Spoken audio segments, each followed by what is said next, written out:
ബഹുമാനപ്പെട്ട ശൈലജ ടീച്ചറിനോട് വളരെ വിനയപൂർവ്വം ഒരു അഭ്യർത്ഥനയുണ്ട്.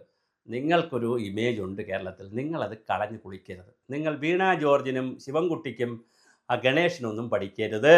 അവർ രാഷ്ട്രീയമായി പറയട്ടെ. നിങ്ങൾ കുറച്ചുകൂടി കണ്ണൂരിൽ നിന്ന് അടുത്ത മുഖ്യമന്ത്രി, അല്ലെങ്കിൽ അതിൻ്റെ അടുത്ത മുഖ്യമന്ത്രി, അല്ലെങ്കിൽ അതിൻ്റെ അടുത്ത മുഖ്യമന്ത്രി, നിങ്ങൾക്ക് ആരോഗ്യമുണ്ടെങ്കിൽ എന്നെങ്കിലും ഒരു മുഖ്യമന്ത്രി കാൻഡിഡേറ്റ് ആകാൻ സാരി വാങ്ങി വയ്ക്കാൻ യോഗ്യതയുള്ള നിലയിലേക്ക് താങ്കൾ വളർന്നു വരുന്നുണ്ട്. താങ്കളുടെ 2 വീഡിയോ ഇന്നലെ കണ്ടു. താങ്കളോടുള്ള സ്നേഹം പോകുന്നു. ഒന്ന്, താങ്കൾ തൊഴിലുറപ്പ് തൊഴിലാളികളുടെ അടുത്ത് ചെന്ന് പറയുന്നു, വേറെ എവിടെയെങ്കിലും ഓണത്തിന് അലവൻസ് ഉണ്ടോ? പാവപ്പെട്ട തൊഴിലാളികൾ വിചാരിക്കും ശരിയാണല്ലോ, ബംഗാളിൽ അലവൻസ് ഇല്ല, തമിഴ്നാട്ടിൽ അലവൻസ് ഇല്ല, ഒരു സംസ്ഥാനത്ത് ഓണത്തിന് അലവൻസ് ഇല്ല, കേരളത്തിൽ മാത്രമല്ലേ ഓണത്തിന് അലവൻസ് ഉള്ളൂ. എൻ്റെ പൊന്നു ടീച്ചറെ, ശൈലജ സഖാവേ, കേരളത്തിലല്ലേ ഓണം ഇങ്ങനെ ആഘോഷിക്കുന്നത്? നമ്മളുടെ ദേശീയോത്സവമല്ലേ? തമിഴ്നാട്ടുകാർക്ക് ഓണം ദേശീയോത്സവമാണോ? അവർക്ക് പൊങ്കലാണെന്നേ, ദീപാവലിയാണെന്നേ, അവർക്ക് വേറെയാണെന്നേ ഐറ്റംസ്. കേരളത്തിന് മാത്രമേ ഓണമുള്ളൂ. അതുപോലെ വല്ല കേരളത്തിൽ സകല ആളുകൾക്ക് ഓണത്തിന് എന്തെങ്കിലും കൊടുക്കും.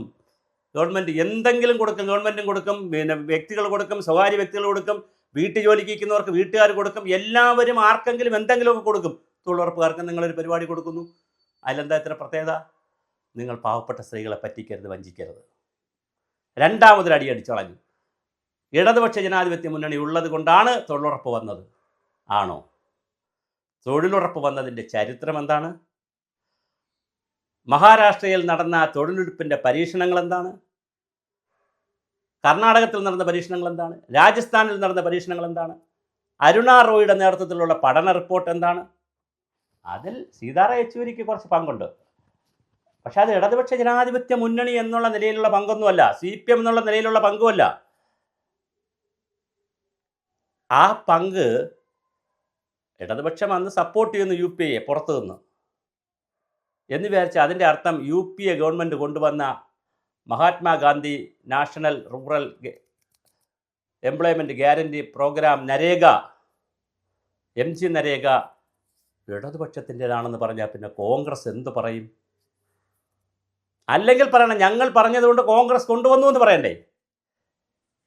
ടീച്ചർ എന്താണ് ടീച്ചറെ? പഴയ കാലമല്ല, കാലം ഒരുപാട് പോയി, മുമ്പോട്ട് പോയി. സോഷ്യൽ മീഡിയയുടെ കാലമാണ്. എന്തിനാ ട്രോള് വാങ്ങി പിടിക്കുന്നത്?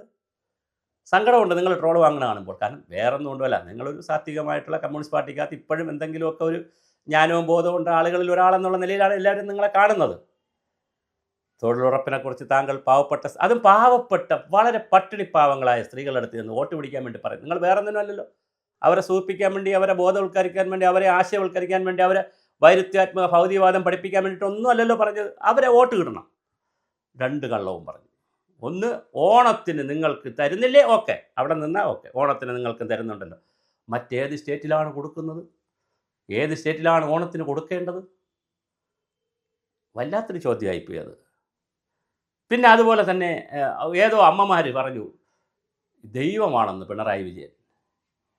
കാരണഭൂതനാക്കി, ഇരട്ടച്ചങ്കനാക്കി, ക്യാപ്റ്റനാക്കി, കപ്പിത്തനാക്കി, ഹൃദയവിശാലനാക്കി.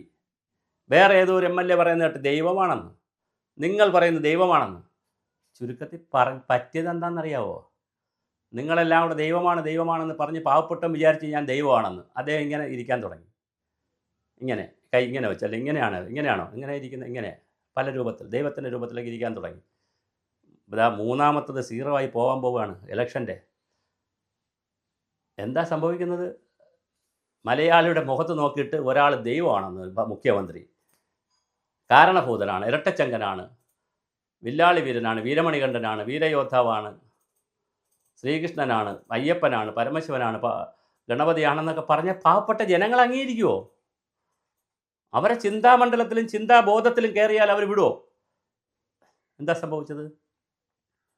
ഇപ്പോൾ PR വർക്ക് ഇങ്ങനെ ചെയ്ത് ഇല്ലാത്ത ഇമേജുകൾ ഒരു വ്യക്തിക്ക് കൊടുത്ത് നിങ്ങളൊക്കെ കൂടി അദ്ദേഹത്തിൻ്റെ ഗുഡ് ബുക്ക് കയറാൻ വേണ്ടി ക്യൂ നിന്ന് അദ്ദേഹത്തിനെ പുകഴ്ത്തി രാജാവ് നഗ്നനായിരിക്കുമ്പോഴും രാജാവിനെ പുകഴ്ത്തിയ ജനങ്ങളെപ്പോലെ, പ്രജകളെപ്പോലെ നിങ്ങളിങ്ങനെ പുകഴ്ത്തി അഗ്നിപർവ്വതത്തിൻ്റെ മുകളിലിരിക്കുമ്പോഴും താഴെ തീയിട്ട് കൊടുത്ത് ചൂടാക്കി കൊടുത്ത് ഇപ്പോൾ അദ്ദേഹം അപഹാസ്യതനായി നിൽക്കുന്നു. തെരഞ്ഞെടുപ്പിൽ ജയിക്കുമോ ഇല്ലേ എന്നുള്ള സംശയത്തിൽ എല്ലാ പ്രീ പോളുകളും എതിരായി.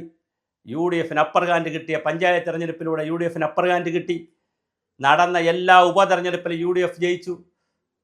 2 പാർലമെൻറ്റ് തെരഞ്ഞെടുപ്പിനും യു ഡി എഫ് വല്ലാതെ ബഹുദൂരം മുന്നിട്ട് പോയി. 19 സീറ്റ്, 20-ൽ 19 പിടിച്ചു 2 പ്രാവശ്യവും. മുമ്പ് ശരി പറഞ്ഞു ശബരിമല അയ്യപ്പൻ്റെ വിഷയം, അവരെല്ലാം അവിടെ പ്രതിഷേധിച്ച് യു ഡി എഫിന് കൊടുത്തു. ബി ജെ പി കൊടുത്തിട്ടും കാര്യമില്ല എന്ന് പറഞ്ഞ് യു ഡി എഫിന് കൊടുത്തു. ഇപ്രാവശ്യം എന്താ യു ഡി എഫിന് കൊടുത്തത്? ഇപ്പം ഈ കഴിഞ്ഞ പാർലമെൻറ്റിൽ ഇപ്പോൾ യു ഡി എഫിന് കൊടുത്ത കാര്യം എന്താ? അപ്പം ഈ പറയുന്ന ആൻറ്റി ഇൻകംബൻസ് ഒന്നും ഇല്ലായിരുന്നല്ലോ. കാരണം ഇതൊക്കെയാണെന്നേ, മലയാളി ഇതൊന്നും ഇഷ്ടപ്പെടുന്നില്ല. മലയാളിയുടെ ചിന്താമണ്ഡലത്തിലും മനസ്സിലും ഇത്തരം കാര്യങ്ങളൊന്നും കയറില്ല. ബിംബങ്ങളെയൊന്നും ചമക്കുന്ന വിഗ്രഹങ്ങളെയും ബിംബങ്ങളെയും ഒന്നും ചമക്കൂല. അതേസമയം ആരാധന വരും, അത് സ്വയം തോന്നണം. സിനിമാ നടന്മാരോടും സെലിബ്രിറ്റികളോടും IAS മുഖ്യമന്ത്രിമാരോടൊക്കെ ഇപ്പോൾ VS അച്യുതാനന്ദനോട് ഒരുപാട് പേർക്ക്, എതിരാളികൾക്ക് പോലും ആരാധനയാണ്. എതിരാളികൾക്ക് ആരാധനയാണ് VSനോട്, നയനാറിനോട് എതിരാളികൾക്ക് ആരാധനയാണ്. ആ ആരാധന നിങ്ങളെപ്പോലുള്ള കുറച്ച് ആളുകൾ ചുറ്റും നിന്ന് തീയിട്ട് വാങ്ങിച്ചു കൊടുക്കാൻ നോക്കിയാൽ ഇങ്ങനെ ഇരിക്കും. അതുകൊണ്ട് പ്രിയപ്പെട്ട ടീച്ചറെ, നിങ്ങൾ സൂക്ഷിച്ച് വേണം സംസാരിക്കാൻ. വളരെ സൂക്ഷിച്ച് സംസാരിച്ചാൽ മനോഹരമായിരിക്കും. ഇനിയെങ്കിലും ഈ പണി നിങ്ങൾ മതിയാക്കണം. നിങ്ങൾ രാഷ്ട്രീയം പറഞ്ഞോളൂ, കാര്യങ്ങൾ പറഞ്ഞോളൂ. പാവപ്പെട്ട തൊഴിലാളികളെടുത്ത് തന്നിട്ട് നമ്മൾ കൂലി കൂട്ടിത്തരാം, നമ്മൾ ആവശ്യമുള്ള കാര്യങ്ങളൊക്കെ ചെയ്തു തരാമെന്ന് പറഞ്ഞോളൂ. അല്ലാതെ നട്ടാ കുരുക്കാത്ത നുണ പറയരുത്, പച്ച കള്ളം പറയരുത്. ഇത് കേൾക്കാൻ ഇവിടെ ഒരു സമൂഹമുണ്ട്, സാമൂഹ്യ മാധ്യമങ്ങളുണ്ട് ഇവിടെ. അവർ ട്രോളിക്കൊല്ലും. ആ ട്രോള് കാണാനുള്ള ആരോഗ്യമില്ലാത്തതുകൊണ്ടാണ് പറയുന്നത്. ടീച്ചറെ, സോറി ടീച്ചർ, ഇതിൽ നിന്ന് പിൻവാങ്ങണം. ടീച്ചർ 3 അബദ്ധങ്ങൾ ഇപ്പോൾ പറഞ്ഞിട്ടുണ്ട്. ഒന്ന്, സ്ത്രീകൾ ആരോ പറഞ്ഞു ദൈവമാണെന്ന് പറഞ്ഞു എന്നും. രണ്ടാമത് ടീച്ചർ പറയുന്നു പിന്നെ എന്താണ്, ഈ തൊഴിലുറപ്പ് പദ്ധതി കൊണ്ടുവന്നത് ഇടതുപക്ഷമാണ് എന്ന് പറയുന്നു. അപ്പോൾ കോൺഗ്രസിനൊരു പങ്കുമില്ല, ഭരിച്ച കോൺഗ്രസിന് പങ്കുമില്ല, താങ്ങിയ നിങ്ങൾക്കാണ് പങ്ക്. മൂന്നാമത് നിങ്ങൾ പറയുന്നു ഓണത്തിന് ഇവിടെ മാത്രമല്ലേ അലവൻസ് തരുന്നുള്ളൂ, വേറെ എവിടെയെങ്കിലും ഓണത്തിന് തൊഴിലുറപ്പിന് അലവൻസ് കൊടുക്കുന്നുണ്ടോ?